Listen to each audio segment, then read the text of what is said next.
Eu vou fazer então uma introdução, daí logo você inicia. Vamos lá então.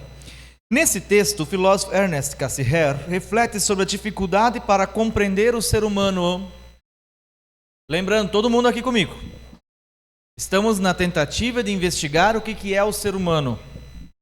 Então, portanto, se buscamos uma natureza humana, uma origem humana, atribuímos ao humano uma homogeneidade que ele não tem.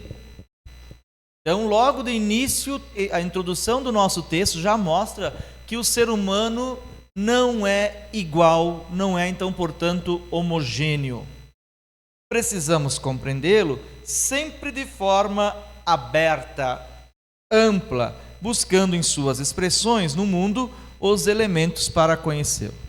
Então, nós vamos ao texto, junto com o nosso leitor hoje, Daniel, e ele vai fazendo a leitura e o professor vai, pelas pontuações, fazendo alguns comentários, tecendo alguns comentários para ajudar vocês então na interpretação.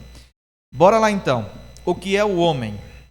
Nem a lógica ou a metafísica tradicionais estão em melhor posição para compreender e resolver o enigma do homem. Sua primeira e suprema lei é o princípio da contradição. Ponto. Então veja, aqui já vai dar um certo trabalhinho para nós aqui, logo de início, esse pequeno trecho do texto já vai dar para nós, lá na frente, uma possibilidade de resposta à pergunta: por que o autor afirma que não há uma natureza humana? Daí o professor foi ver na questão do texto, como é que eu poderia então exemplificar para vocês essa frase: nem a lógica ou a metafísica tradicional.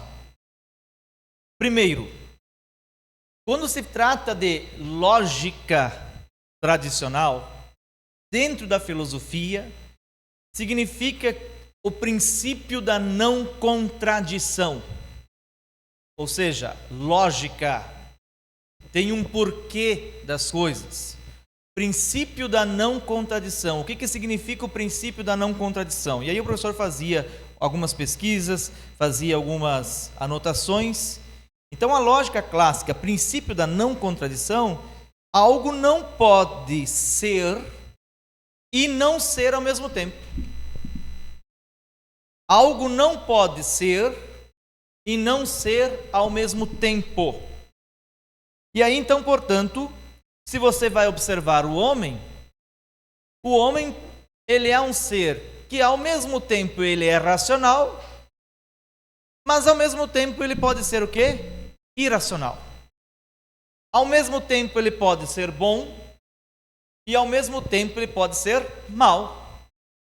Ao mesmo tempo ele pode ser forte e ao mesmo tempo ele pode ser frágil. Então, olhando dentro da ideia da lógica tradicional, só aqui, uma frase do texto de Ernest Cassirer, a gente já poderia tirar o período todo para uma reflexão, então, portanto, filosófica. Não dá para definir o homem da forma clássica, da forma filosófica clássica, dentro da lógica tradicional e dentro do pensamento metafísico, porque é a contradição, é justamente o jogo dos contrários que define o homem. É por ele não ser fixo, é por ele não ser homogêneo que define o homem. Percebem? Frágil, forte, bom, mau, racional, irracional.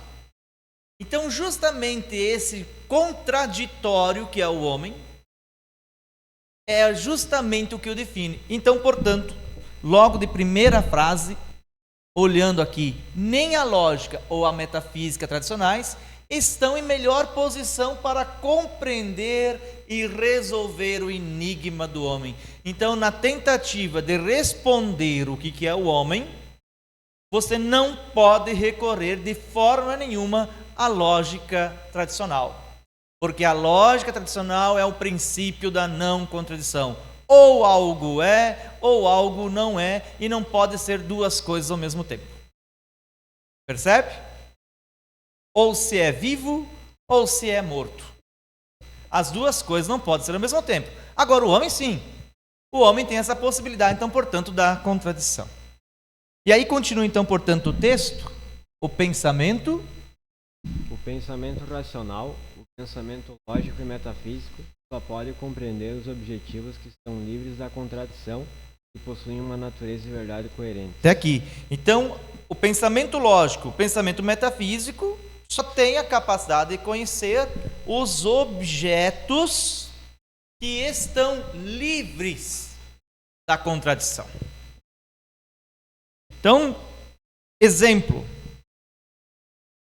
O copo, dentro da sua coposidade, que é a característica do copo só é copo tendo característica de copo. Então, dentro da sua coposidade, está aqui, ele é fixo. E não tem contradição. Você diz e você olha, você observa, é copo. Acabou a conversa. Agora, olha para o teu colega. Observa o ser humano que ele é e o poço de contradições que ele pode ser. Compreenderam agora? Acho que agora está ficando mais claro. Quando o autor, a primeira pergunta para vocês era: por que o autor afirma que não há uma natureza humana? Mas nós ainda não chegamos lá. Nós estamos nos aproximando da resposta. Já vemos que não pode ser pela lógica tradicional e nem pela metafísica. Entretanto, diz o que o texto? É precisamente essa homogeneidade que nunca encontramos no homem. Não é lícito ao filósofo construir um homem artificial. Cumpre-lhes descrever um homem verdadeiro. Em outras palavras, não é coerente você dizer que o homem é de fato isso ou aquilo enquanto natureza fixa. Está aqui. O texto bem claro para nós. Não é lícito ao filósofo, ou seja, não é permitido ao filósofo, não é bom que, lícito, aquilo que é permitido, ilícito, aquilo que não é permitido. Tanto é que na nossa lei, a droga que é permitida, drogas lícitas e drogas ilícitas. O que é o lícito em termos de droga? Temos aí o cigarro. O cigarro, ele é então, portanto, lícito, embora faça mal à saúde, ponto. Bebida alcoólica é uma droga lícita, permitida. Agora, outras drogas, metanfetamina, a própria maconha, cocaína, devido à sua de dilacerar o ser humano em seu biológico, não são lícitas. E não só pelo biológico, por toda uma questão também de situação, como é que posso dizer assim, de sistemática. Tudo que está por trás, o fomento do crime organizado, etc. e tal. Mas não é disso que o professor está falando aqui. Estou tentando explicar para vocês o que é lícito e o que é ilícito.